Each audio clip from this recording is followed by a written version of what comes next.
But I mean, when we turn around, this is my job, and I can do this, and I can enjoy my evening too. Yes. You know what I mean? Yes, and sir. I can do things and God wants me to be able to do that, and He wants ministers to be able to do that. Yes, Enjoy sir. your life too. Enjoy your life too.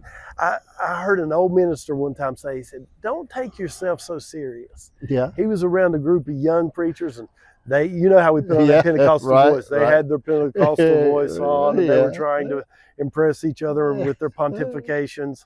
And he said, if I could give you a piece of advice, he said, don't take yourself so serious. Yeah. He said, enjoy life, enjoy what God gives you.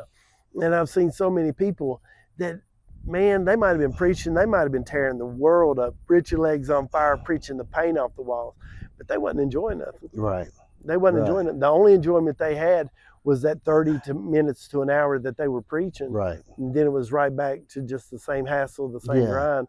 And now I'm a granddaddy. Right. I'm a granddaddy. That changes everything. It changes everything. And I've got another one coming, another boy coming. Okay. So that'll be 2 grandsons that I'll have. All right, let's talk about grandkids just for a second. Okay, we're going to talk about something important. We've talked about money and marriage and Jesus and all that, but now we're talking about grandkids, okay? Yes. So when we talk about grandkids, what seems to be a little different going on with grandkids versus those children you raised? Well, of course, the old cliche is you can send them home, but we would keep them. That's the weird thing, Brother John, is if our kids come to us right now and said, we want you to raise them, we would take them up on it. We would take them up on it. I think what it is when you get older, right? When you're young, you're trying to make the money, you're trying to establish yourself, and you don't realize how precious time is. Right. And when you get older and you look at that little grandbaby and you realize you're going to turn around 3 times and he's going to be driving. It makes you just savor that and value that so much more. You know what I'm saying? Yes, sir. And my dad and my mom, they try to keep Nash. Nash is my grandson's name. They try to keep Nash all the time. We all just fight for Nash. And he's a little rascal. You use that word rascal. He's a rascal. Now he's a rascal, but now he's just a hoot. But with having grandkids, to me, with Grace, and I look back and I loved her, I enjoyed her, but not the way I have Nash. Right. With Jake, the same way, not the way I have Nash, because I didn't know to.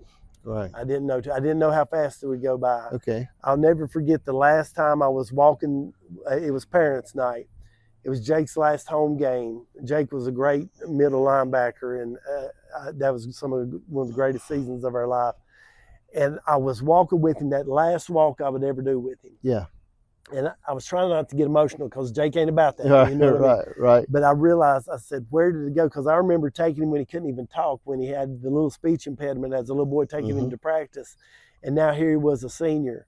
And it was his last home game he would ever play. And I thought, it's seasons. Yeah. Seasons. Now we're in a different season. We got no kids to take to football or to band camp. Or, Grayson was a cheerleader.